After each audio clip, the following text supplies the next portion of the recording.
আজ আমি তোমাদের জন্য এনেছি সুগন্ধি নরম মজাদার ভ্যানিলা কেক রেসিপি, যেখানে থাকবে ভ্যানিলা এসেন্স, কিশমিশ আর কাজুর অসাধারণ কম্বিনেশন।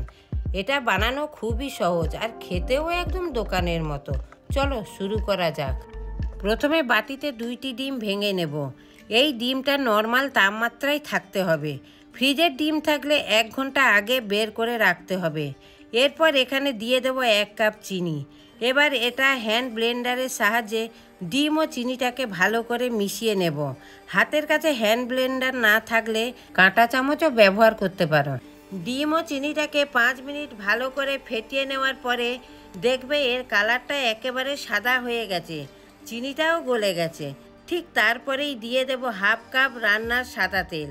তেলটাকে ভালো করে মিশিয়ে নেব। তোমরা আমার মতো এইভাবে মেজারিং কাপ দিয়ে সব কিছু মেপে কেক বানালে দেখবে কেকটা একেবারে পারফেক্ট হবে। এবার আমি এখানে 1.5 কাপ ময়দা, 1 চামচ বেকিং পাউডার, 1/2 চামচ বেকিং সোডা দিয়ে ব্যাটারটাকে ভালো করে মিশিয়ে ফেটিয়ে নেব, যেন এর মধ্যে কোনো লাম্পস বা দানা না থাকে।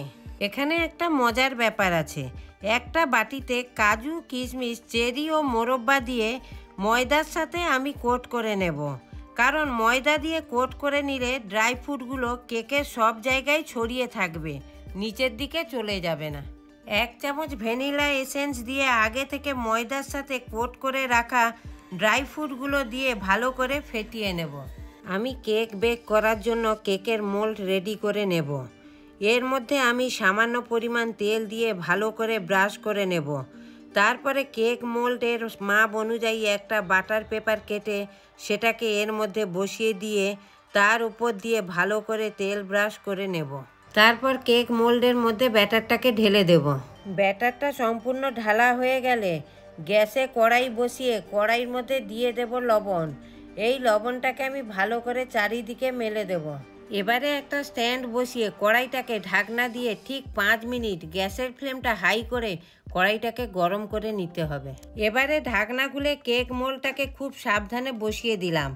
এবার কড়াইয়ের ঢাকনা দিয়ে গ্যাসের ফ্লেমটা একদম লোতে রেখে 30 মিনিট পর ফিরে আসছি। 30 মিনিট পর পছন্দ মতো ড্রাই ফ্রুট ওপরে দিয়ে দেব। আগে দিলে ড্রাই ফ্রুটগুলো ভেতরে ঢুকে যেত। এখানে আমি কাজু ও চেরি দিয়েছি। তোমরা তোমাদের পছন্দ মতো যে কোনো ড্রাই ফ্রুট দিয়ে সাজিয়ে নেবে। আবারও ঢাকনা দিয়ে লো ফ্লেমে কেকটাকে বেক করে নিলাম। পুরো কেকটা হতে আমার 1 ঘন্টা লেগেছে। ওপরের কালারটাও খুব সুন্দর চলে এসেছে। এবার একটা টুথপিক দিয়ে আমি চেক করে নিচ্ছি। দেখো, টুথপিকের গায়ে কিন্তু কোনো অংশ লাগেনি। কেকটা পারফেক্টলি বেক হয়ে গেছে। এবারে এটাকে নামিয়ে ঠান্ডা করতে হবে।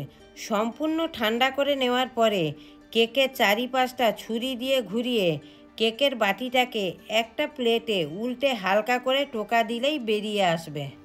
এবার পেছন দিকের বাটার পেপারটা তুলে দেব। দেখো কত সুন্দর কালার এসেছে পিছনের দিকে, কোনোভাবেই পুড়ে যায়নি। দেখলে তো কত সহজেই তৈরি হয়ে গেল স্পঞ্জি ভ্যানিলা কেক।